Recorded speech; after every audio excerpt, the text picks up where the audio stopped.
10 மாதம் சுமந்திருந்து பெற்றாள். பகல் இரவாய் விழித்திருந்து வளர்த்தாள்.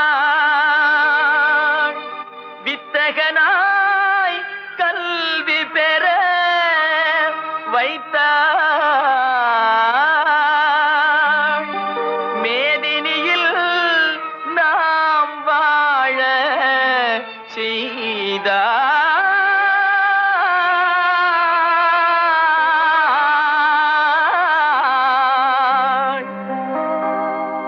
அன்னையை போல் ஒரு தெய்வமில்லை, அன்னையை போல் ஒரு தெய்வமில்லை.